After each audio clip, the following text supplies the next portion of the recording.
Your Olympic hero has arrived. It's true, it's true. You're watching Fugitive Red Eye, and welcome to another anime review, and one that I'm surprised I hadn't reviewed before. Today I'll be reviewing Black Butler Season 1. I'm gonna do this season by season, partially because that's what the poll said I should do, and also partially because it means I'll get them out quicker. But Black Butler was one of those early animes that I watched when getting into anime in high school.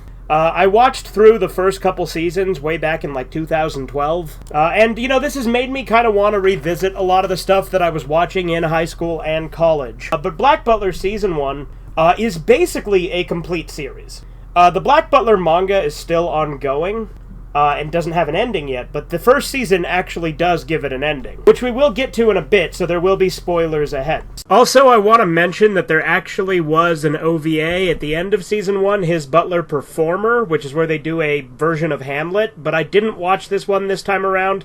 I'm gonna go ahead and skip the OVAs, you know, not including Book of Murder, this time around, just so I can get caught up. And then maybe later on I'll go back and review the individual OVAs. So, with Black Butler, the anime, they decided for the first season, which was the original series, because the second season's called Black Butler 2. Later on, for the third season and up, they would go back and adapt where the manga and anime diverge. Only like half of the first season has anything to do with the manga. There's a couple of completely unrelated story arcs that weren't in the manga at all. Not to mention the last, like, 6 episodes of it also have nothing to do with the manga and give it its own unique ending and final arc.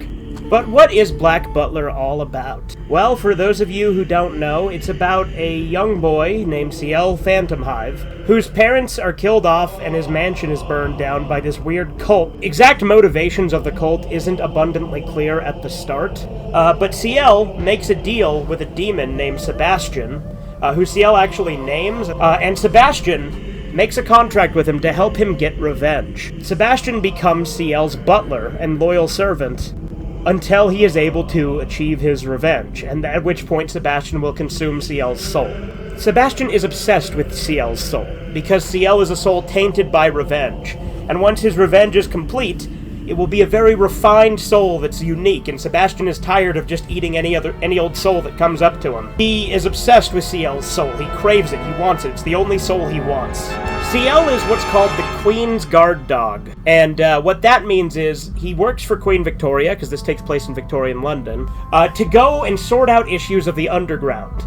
When there's all sorts of shady criminal shit going on, often with a supernatural twist, that's CL's job to go solve it and figure it out. CL works in the shadows and does the shady jobs that the Queen wants to kind of keep under wraps and doesn't want Scotland Yard or the regular police to get involved with. Being a demon, as you can imagine, Sebastian is incredibly capable in combat. He typically uses silverware as his weapons of choice, which is really fitting given that he's a butler. Now, CL and Sebastian's relationship isn't exactly one that you would call healthy or close or anything like that. They actually kind of seem to hate each other, especially in the later seasons. You see how much they torture each other. Like, they're constantly, like, intentionally pushing each other's buttons and being assholes. And I remember in Book of Murder, which we'll get to in a later review, CL literally, like, is, like, jamming his thumb in Sebastian's eye while he's pretending to be a corpse and stuff like that. But they have to play the role of dutiful servant and master, and they act like they care about each other. CL is actually a pretty sociopathic character. Like, he doesn't typically care about people most of the time. He does have some empathy, so he's not completely without it. But for the most part, he's pretty ruthless and heartless. We'll get to that more in Book of Circus, because I think that's when you see it the most. But even in the first season, he makes it pretty clear that he views all of the people that, you know, he's supposed to care about as pawns that he can use to achieve his goal. He says if someone gets in his way, then they're of no use to him and he'll take them out. Things like that. But something I really like is that's not always the case. Sometimes when he says these kind of things, it definitely is a cope. For the most part, he's a ruthless, heartless monster. But there are moments where you genuinely see him care about the people who serve him. Or his family, for instance. For instance, in the Jack the Ripper arc, which is my personal favorite arc of Black Butler, it's the first major arc. It's technically the second arc, but it's the first, like, actual real arc where they're going and doing something. But CL finds out that his aunt, Madame Red, is Jack the Ripper, or to be more accurate, one half of Jack the Ripper, because the other half is Grell Sutcliffe, a Grim Reaper, which we'll get to more about him in a minute. But Madame Red became Jack the Ripper because she was unable to conceive. She couldn't have children. Also a surgeon and constantly had to perform abortions on prostitutes. And this drove her insane because she saw these prostitutes killing their children and throwing away the gift that she was unable to have. She couldn't have babies, and here she was killing the babies of other women who were just throwing it away. This led Madame Red to become Jack the Ripper, where she's going out and cutting out the uteruses of prostitutes, and then Grell is harvesting their souls. Eventually, when Madame Red is caught by Ciel, she realizes how much she cares for Ciel, and he's the only one who matters to her, and she decides she's not going to kill anymore. She was in love with Ciel's dad. Ciel's mom was her sister, so she views Ciel as the last thing left of her sister and the man she loved. And so that finally, seeing Ciel confront her in this whole situation, leads her to have a change of heart and want to give it up. And Grell sees this as a sign of weakness, so he fucking kills her right then and there. And this is a moment that I really like because you see how much Ciel is affected by Madame Red's death. Later on, he tries to pass it off as, oh, she was my pawn and I was angry about that. But you can see, because she was the last family member he had left, this genuinely fucks him up. He genuinely cares. Again, he likes to cope and pretend, oh no, she was just my pawn. But like, that's one of the moments where you can tell it's not genuine. He genuinely was upset that she was killed.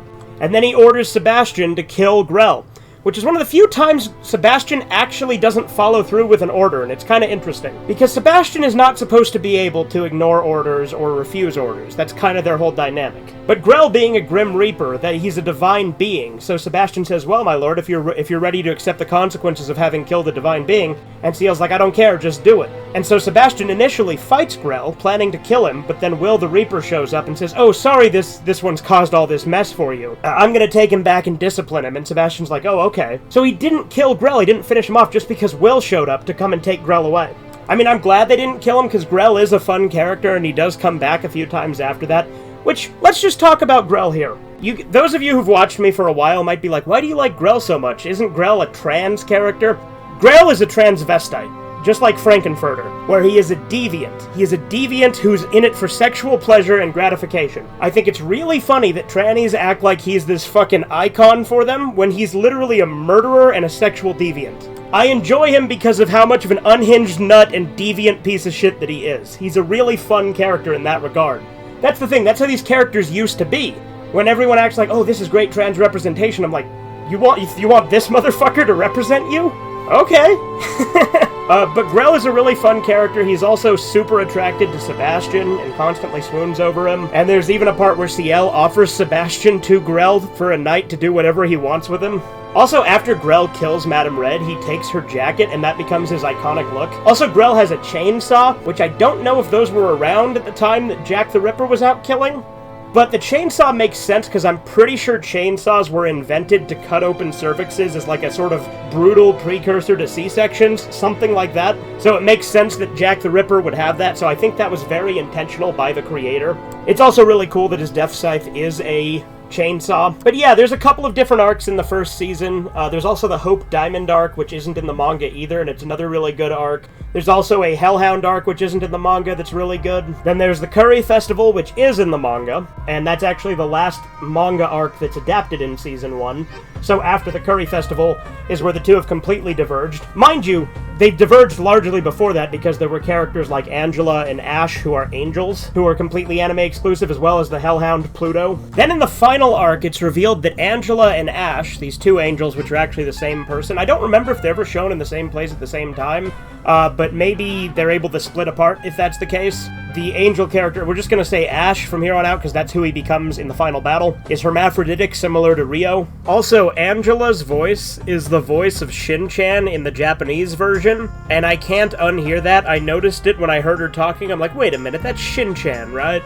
And sure enough, it was. So he can change between man and woman. But it turns out Queen Victoria was the villain the whole time who had Ciel's family killed, in order to purify the kingdom. And also, she is depicted as kind of a little girl because she has, like, eternal youth now because of this weird angelic sort of contract sort of thing where she was stitched together with her body of Prince Albert when he died, her husband. The first season eventually culminates with Ciel and Sebastian going up against Ash, because Ash killed the queen because he saw a sign of weakness when she didn't want to have her body purified and wanted to keep her husband's decaying body that's part of her now, as it was. There's also a little mini character arc where Ciel is starting to question his quest for revenge and his hatred, and starts to sympathize a lot more because Police Inspector Aberline sides with Ciel and gets himself killed because the queen has Ciel and Sebastian arrested, and then Aberline sides with Ciel and gets killed by Lau, who's this Chinese opium dealer who's been working with Ciel the whole time but ultimately betrayed him. And you can see Ciel running through a range of emotions where he feels bad about Aberline's death as well as for having killed Lau,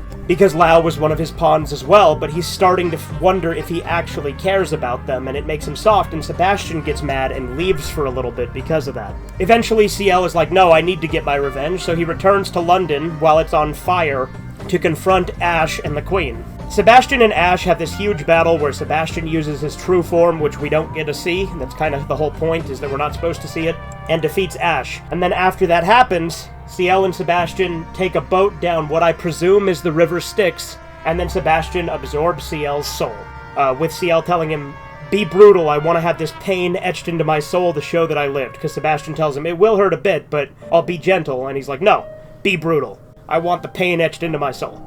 But Season 1 is great. It's a whole story. It's self-contained. If you just watch Season 1 on its own, that's all you would need for the entire story of that version. Season 2 does sort of a retcon on the ending of it and does this sort of like bait and switch where there's this whole big thing, but we'll talk about Season 2 more when we get into it.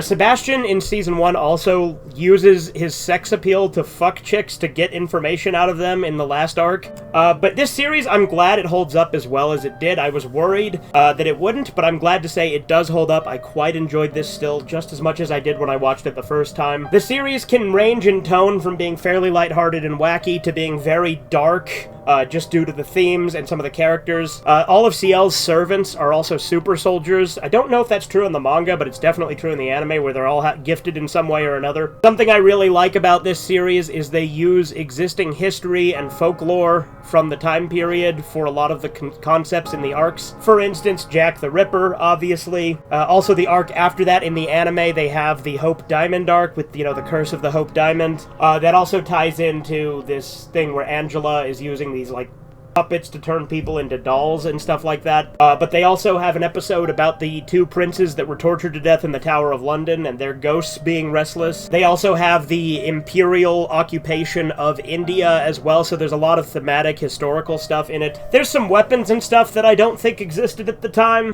and there's definitely some shit that's not realistic. But I think it's really cool that they incorporated a lot of stuff that was actually a thing in Victorian London into it. The Black Butler fanbase, I think, consists of two groups, and, there's obviously overlap with some of them, I'm sure, but the two groups are yaoi fangirls that really weirdly want to ship the 12-year-old boy with the demon, so that yaoi girl fanbase is absolutely a part of the fanbase. But on the other hand, there's the people who, like myself, can appreciate the intelligence and depth of the characters and the darker tones and dark fantasy involved in it, because it's actually a really good demon anime. It's got a lot of good action, it's got a lot of interesting historical stuff in it, and it's got a really good character. I really like Ciel and Sebastian's dynamic where they kind of hate each other, but they have to be master and servant because of the contract, and they're always pushing each other's buttons. And we'll see more of that in the later seasons as it goes on. It does an interesting thing where the demons are the good guys and the angels are the bad guys in this one. Although they're good guys in the most simplest sense, because obviously Sebastian and Ciel aren't out for any noble cause, they're just out for revenge. That's all it is, plain and simple, is revenge. I think Black Butler is probably my favorite manga that was created by a woman. And you can definitely tell it was with the character designs and the writing, but she does an excellent job with this story. Black Butler is genuinely one of the classics. I'm glad I'm revisiting it because it was one of the early animes I watched when I was younger, back in high school, and it's overall really good. Another thing worth mentioning with this series is both the sub and the dub are good. I actually watched it dub originally back when I first watched it, and it does make sense to watch it dubbed given that it takes place in England. However, this time around I'm currently watching the subtitled version where Sebastian is voiced by Daisuke Ono, the guy who voiced Jotaro, so that's pretty cool. But yeah, the dub is still also pretty good. So yeah, Black Butler Season 1 is great. I'm glad it holds up. Again, the Jack the Ripper arc being my favorite, probably followed by the Hope Diamond arc, and then probably the final arc, and then probably the Curry Festival. Book of Circus would actually be my second or third favorite arc overall, but again, we'll get to that when we review Book of Circus. But anyway, I hope you enjoyed. Have a good one. Toodles! Subscribe, the Fugitive Red Eye.